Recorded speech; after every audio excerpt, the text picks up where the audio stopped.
throne.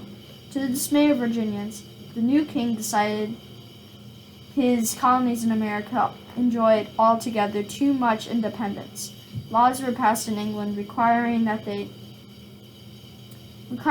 certain American products, among them tobacco, be exported only in England and only to English ships. Virginian planters had previously been using Dutch vessels, which lowered the freight rates, and much of the Virginian tobacco were being sent on other European countries, where the import duties and other charges were lower than England. And the governor of Virginia at the time was Sir William Berkeley. Sir William went to England to ask that these restrictions under the new Navigation Acts to be removed. He was both surprised and aggravated to have his request curtly refused. Moreover, he was told to repair speedily to Virginia. Up to that time, Sir William had done good things for Virginia and earned the love of the people. But after he returned from England, he grew more and more tyrannical. He maneuvered to get the burgesses elected who would support him, by rewarding those who did his bidding, and by severely punishing those who did not. He kept his power. Okay, so far we have heard a lot about some things, and I wanted to revisit to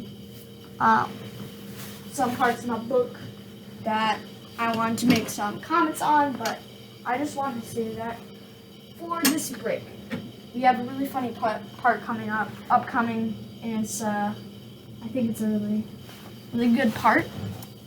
But first, let's revisit topic here. Okay.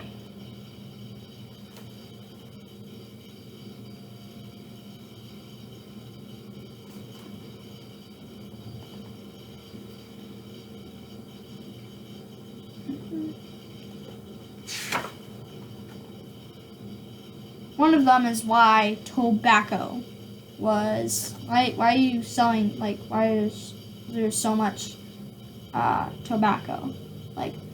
Why can you pay taxes with tobacco? Why are you doing this with tobacco? I personally don't smoke, so I don't know why tobacco would be used for that. So it's very, very, very weird.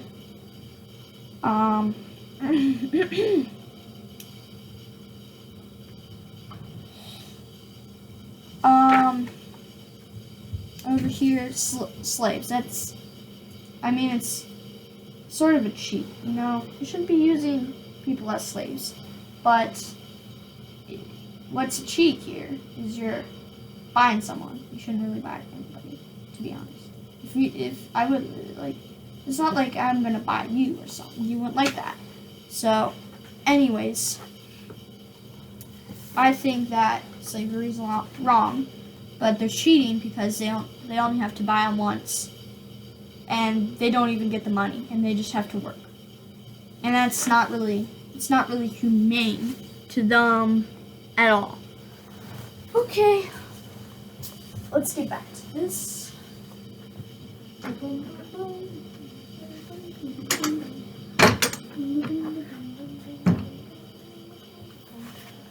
For a good many years, Virginia had little trouble with the Indians. But as the red men were becoming more and more restless as they saw their land's hunting grounds grow smaller each year. And in January 1676, they struck, destroying 60 plantations and murdering 36 people in 17 days.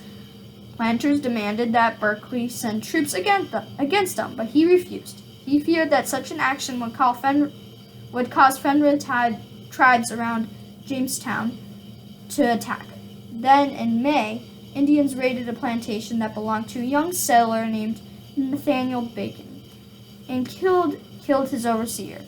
The hothead Bacon gathered together a group of planters and drove the marauders into the western mountains. Then, having been elected Burgess, he came to Jamestown for a session of the General Assembly. At Jamestown, Berkeley had him arrested as a rebel. Bacon apologized to the governor and was allowed to take his seat in the assembly. Then when he heard that he was about to be arrested again, So he fled from Jamestown. Berkeley ordered him seized. Bacon soon returned with a force of 520 angry planters. Berkeley called for troops to defend him, but few responded. Bacon and his supporters, burly, uncompromising men in the buckskin dress of the frontier, marched out the State House door. Berkeley came to meet Bacon. They faced each other, the governor aristocratically in his fine velvet, and his face inflamed, an outraged dignity. Bacon, tall, slender, black-haired, and scowling. "You, sir, are a traitor," roared Berkeley. He drew his sword.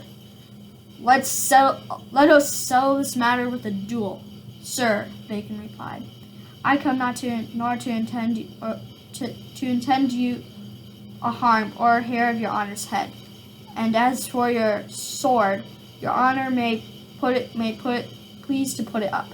It shall rest in its scabbard before I shall ever desire you to draw it. I come for a commission against a heathen who daily murder and spill our brethren's blood, and the commission I shall have before I go." Berkeley gave him the commission, but they treacherously revoked it as soon as the rebels had left. Again, the governor declared Bacon a traitor. When Bacon came after him once more, Berkeley fled to safety on the other side of Chesapeake Bay. There he called English warships to his aid, raising a force of 600 men, and returned to Jamestown. Bacon marched again to the capital. Most of the Berkeley's force deserted, but the governor took refuge aboard one of the warships which he had carried across the bay. Bacon realized he couldn't defend Jamestown against the vessel's cannons, so he set town on fire and destroyed it. The future of the colony seemed uncertain, but the young planter was worn out from strain and leading to rebellion. A few days later, he fell ill of a fever and died. Bacon's rebellion collapsed, and Berkeley's government was restored. After that, on the whole, Virginians and the royal governors got along fairly well. Meanwhile, England was engaged in a long series of wars with France that lasted on and off for more than half a century. In America, they were known as colonial wars. The battles were fought largely between the French in Canada, and the English troops aided by the men in northern American colonies. Virginia was far from Canada, and for some time it took no active part in the struggle. Then French reached Fort de Quesumne. I think it's Quesne, where the Algenty and the Mongolia rivers meet to form the mighty Ohio River. In this position, they were a threat to the Virginians. An English general, Edward Braddock, led his army westward and fell into an ambush of French, and their Indian allies were routed with terrible losses. But the Virginia militia who went to the Braddock gained invaluable experience despite their defeat. Their training stood in good stead later. Many of them became able officers in the American Revolution. As for the young Virginian commanded them, Colonial George Washington would lead America to victory in war. It is not easy to say which American colony had achieved the greatest prosperity by the middle years of the 18th century. Certainly, Virginia was among the leaders, and if a gracious way of living made possible by prosperity is considered, the colony must stand on the topmost rank. Okay, so that's the end of chapter 1. The next one is Pilgrims and Puritans. I don't know when that will come out, but it will hopefully come out soon. But I want to say thank you for watching this video, and I also want to see. So I think that the best part, I think that the two people that helped Virginia the most were John Smith and Nathaniel Bacon. You might be like, oh, well, why is Nathaniel Bacon doing it? Well, the Indians were killing the people. So, like, what are you gonna do? You're gonna appoint it to the governor. Yeah, I get that. But then when the governor says no, I would revolt and kill the governor. Because, like, or like you just force the governor to say so. And that's exactly what he did. But what he did next was he just lit the thing on fire, the county on fire. So that's why I think John Smith is better than him. And John Smith basically did everything to help.